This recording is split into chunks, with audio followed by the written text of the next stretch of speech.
Hey, how are you, Lee? Good to see you again, man. Hi, Sam. Good, good, good. Hey, um, quite interesting. I saw a couple of days ago, I was on LinkedIn and, I see you're quite active on LinkedIn these days, which is great.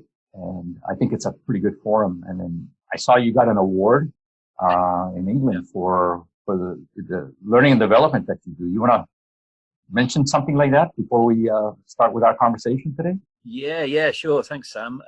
Yeah, we try to keep fairly active on most social media channels. And the recent post you're referring to, we were quite fortunate to be recognised as the best learning and development consultancy by SME News, who are a organisation that kind of follow small to medium enterprises here in the UK. And yeah, like I say, very humbled and privileged to be recognised for providing excellent service consistently to all of our clients. And that's something that we've tried to adhere to since being in business for 17 years now. Wow. So it's not the first award we've been able to achieve, but first this year. So all very good. Good. Well, listen, congratulations. It's well deserved. I know your work, and I think it's well deserved. So the other thing I saw on one of your posts is a bounce back program, and I want to kind of share with you, with people that are going to be listening in to our conversation. But before that, since I'm in the U.S., you're in the U.K., a couple of things that I see that are kind of common to both our countries. Is, there's many things in common, but one thing I see in common from the economy side is that dependency on the small and medium-sized business enterprises. And oddly enough, it's strange because everybody knows that statistically. And yet these are the organizations, the companies that have, let's say, less resources, less access to resources. Yeah. They, the capital, the best talent, for example.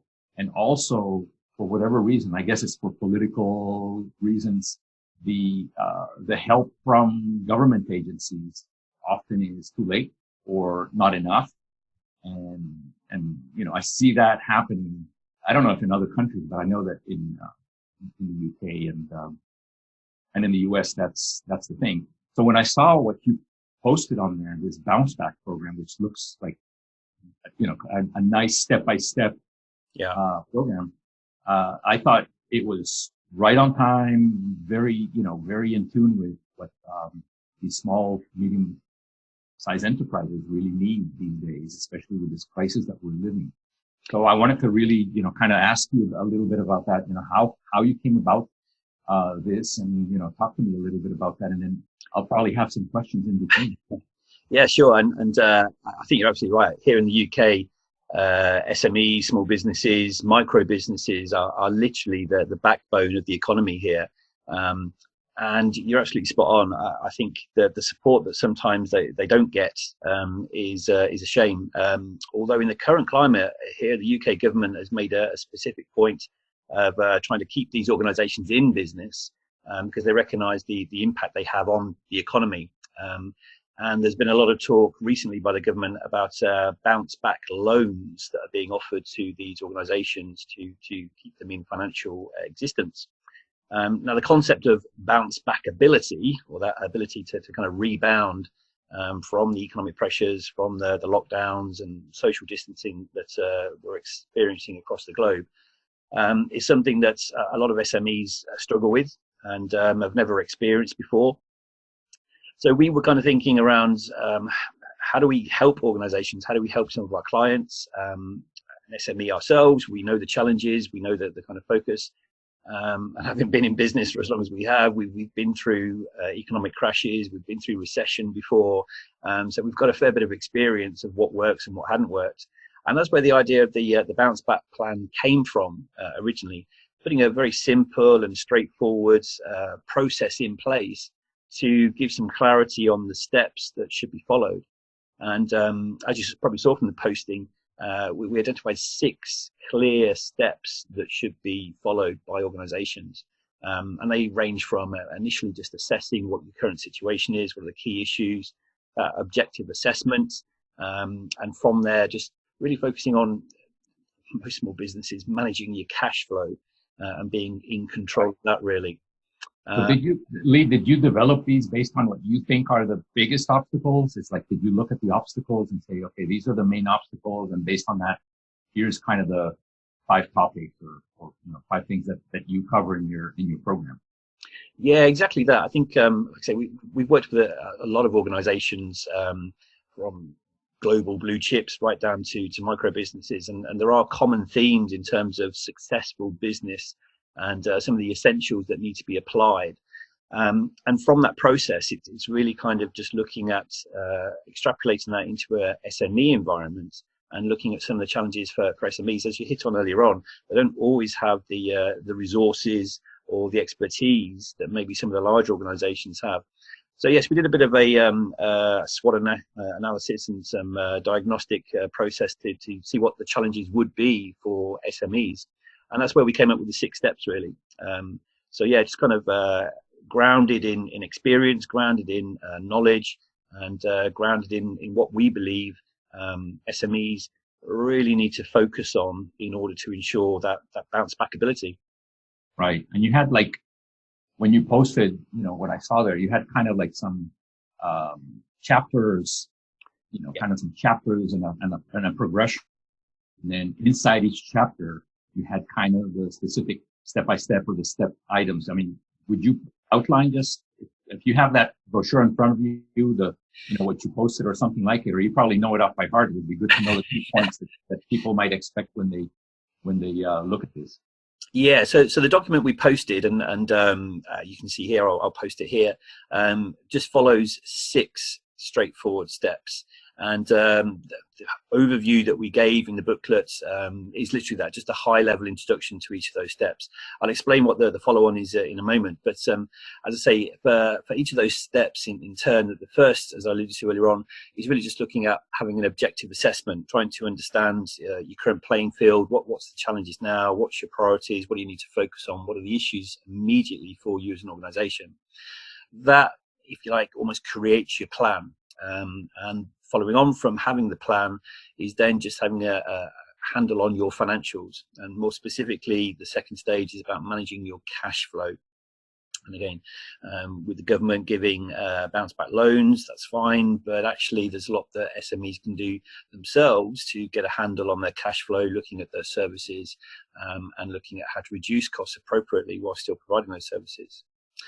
That kind of leads on to the third stage, which is getting a handle on your key services for stability. A lot of organizations we found made the mistake of trying to go for high profit products, when actually in the current climate, there may be a better focus for low profit but high volume tickets, because other organizations aren't spending because they're in a similar situation. They're managing their cash flow and they're kind of reprioritizing what they're actually purchasing. So that third stage is looking at that stability and looking at the service that you offer in relation to that. Following on from that, though, there is also the fourth stage where how do you look at your key services for growth? So with any kind of recession, any kind of economic situation that we're finding ourselves in, there's always opportunities. So it's looking at what can you do to establish some kind of growth, and that could be looking at the staffing that you have, your use of technology, and adapting your proposition, adapting your products to the marketplace, to the needs of customers going forward. Once you've got that focus, the fifth stage then becomes around having targeted marketing. Now that's not rocket science, and that's kind of been in play for SMEs and most organizations for a long time, but it's even more relevant in this situation where if you just have a scattergun approach to marketing, you're not going to hit the right people, you're going to be wasting money. So having a clear targeted marketing policy is key, and we go into detail about what that is and how we can give tips and advice on that. And then the final stage in the sixth stage game plan is the follow-on. And again, not rocket science, but you spend all that much time and effort identifying what your plan is, handling your money, sorting out your services, marketing. It's making sure that you actually follow through. And that follow through is about clear communication. It's about making sure that you invest in your staff in terms of training and development around customer service. So high quality customer service coming from your staff can actually be a differentiator, setting you aside from your competition in these difficult times. So yeah, it's looking at that transition period of following up from the marketing, from the product promotion, and making sure that you're able to still deliver excellence and retain your brand position, retain your relationship with your customers through high quality customer service. So those are the 6 steps, really.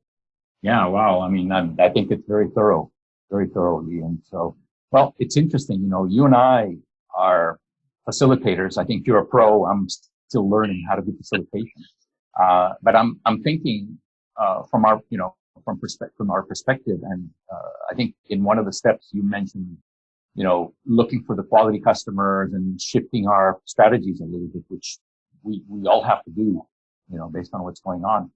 But do you envision, because you know, learning and development and all the facilitation is very motivational and teaching skills and stuff like that. So will you be using your facilitation skills to be kind of an advisor to small groups and to companies that want to follow through on these steps? Because it's, you know, it's good to read them, but I think it's always good to have somebody like yourself with the expertise living this as well and practicing what you just talked about. We're both small businesses, I believe. Yeah. And is this something you envision doing for companies? Yeah, it's a good point. The game plan is a free downloadable PDF. But like I say, that just gives a high level overview of those 6 steps. What we will have in place behind that, available for access on our 2jshrstore.com, is a series of short instructional videos. So for each of the individual 6 steps, you'll find in the video some tips, some hints, and some lessons around how to actually apply that particular step in a little bit more detail. And that's, again, as you say, from our facilitation experience, just giving that coaching advice, that insight on the practicalities of each of those 6 steps and breaking it down, really. Right. I think that's it's going to be a very powerful. It sounds like a very powerful and helpful opportunity for, you know, those companies that really have been doing business a certain way all their lives, and now they have to shift. It's going to be a good, you know, I think your title of Bounce Back is both bounce back for companies to be able to survive and bounce back and grow.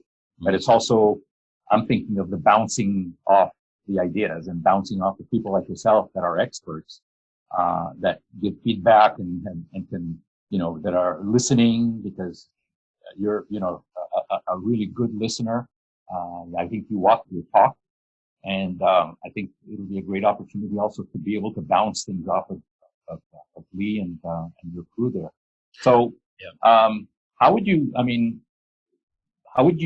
suggest the first steps? What should people do? What's next? What advice would you give them right now?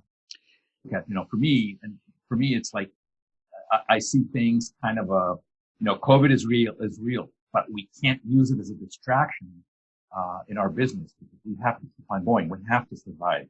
And if we keep on just looking at the COVID, oh, disaster, how do you suggest people look at this? And what would your next steps be for, you know, advice as far as next steps for people that are going to be listening in?